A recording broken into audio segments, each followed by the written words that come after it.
If you are struggling to get on the same page financially with your spouse or partner, then this video is absolutely for you, because in this video, I'm going to share with you a simple but powerful strategy I've used to help thousands of couples get in sync financially.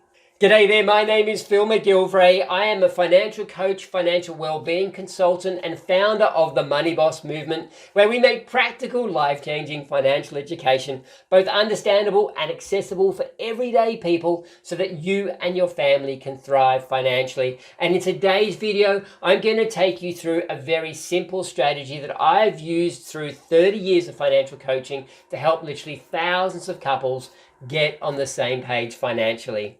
But let me start with a very quick but very relevant story.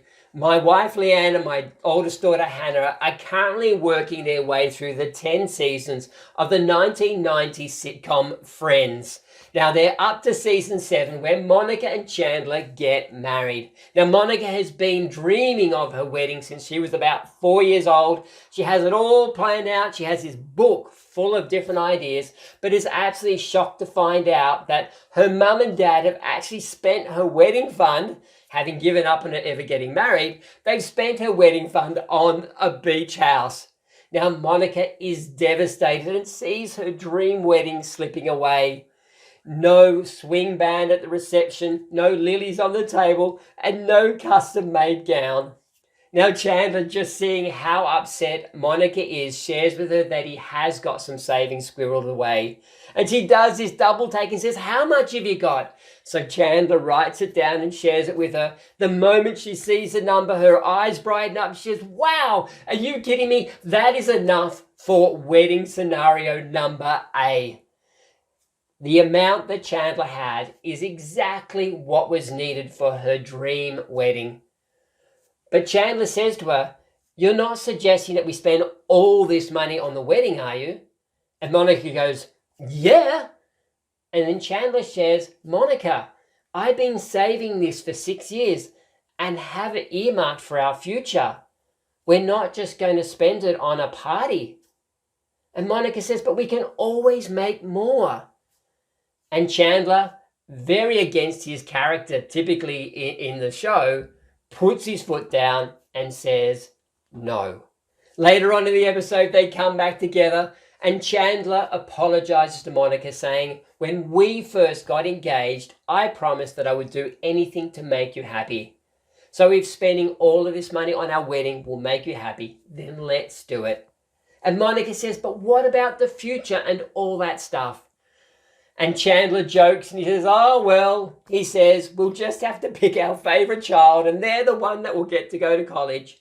And he also shares his dream of having a little house on the outskirts of town, of having 4 kids, 2 boys and twin girls, of having a little cat with a bell that could run in and out of a house through a cat door, and of the kids riding their bikes up and down the footpath, and of having a room above the garage where Joey could grow old.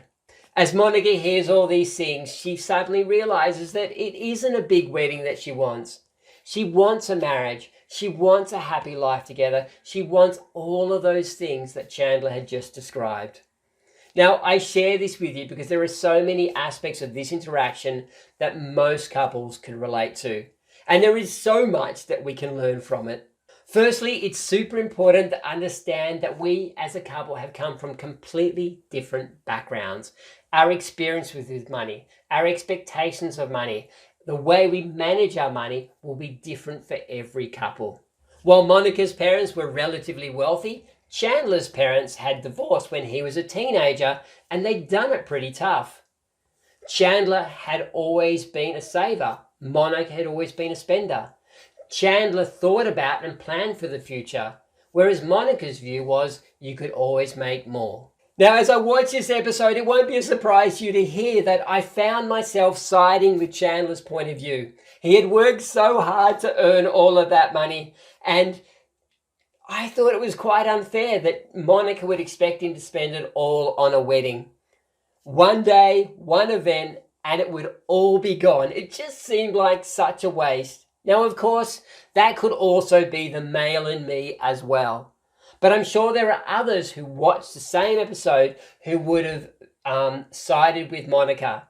Our wedding should be the biggest day of our lives. It should be a huge celebration. And yes, we can always make more money. I give you this example because two people can look at the same situation in completely different ways based on their family background, based on their experiences, and based on their expectations. It is natural as couples that we will come at the same spending decision from completely different backgrounds. Now, I can tell you from 30 plus years of financial coaching that it is extremely rare for a couple to see eye to eye in all aspects of their finances. So we need to make sure we communicate about it. We need to talk about it. We need to acknowledge each other's differences when it comes to money, and we need to find a way forward.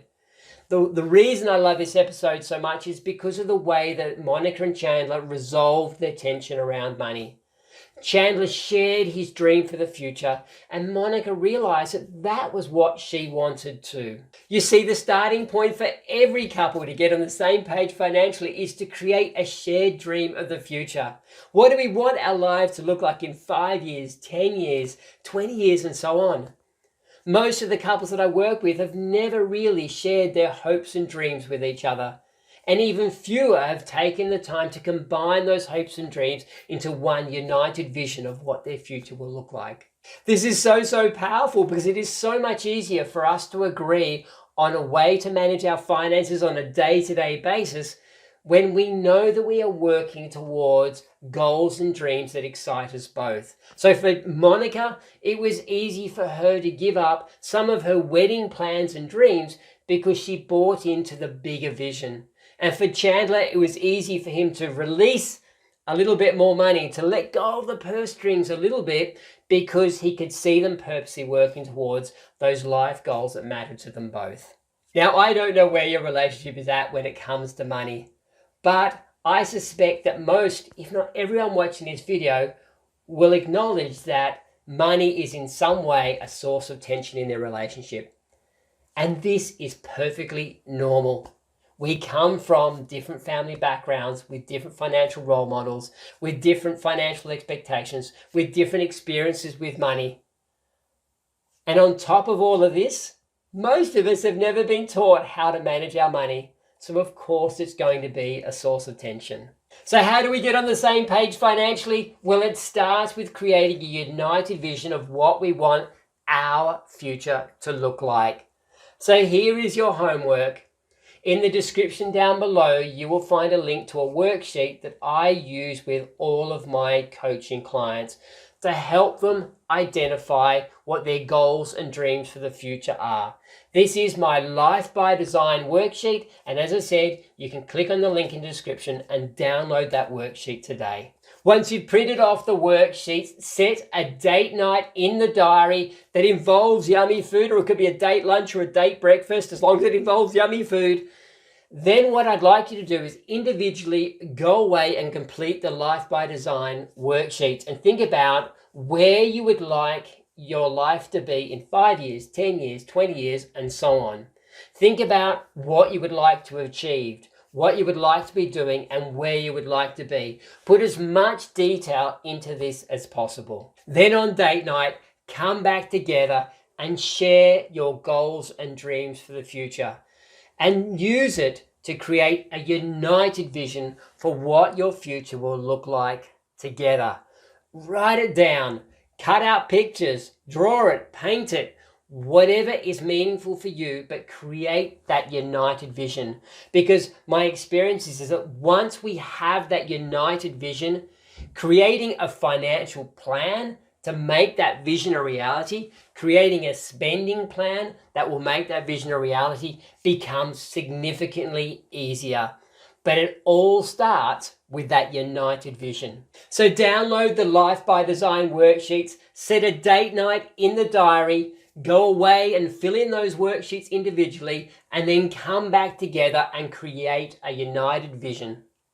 So I hope that this has been helpful. If it has, please click the like button because that helps this video reach more people. Please click the subscribe button because every single week I release more videos with practical, life-changing financial education so that you and your family can thrive financially. Thank you again for watching this video. Please make sure you do your homework, create that united vision, and everything else about getting on the same page financially will become so much easier.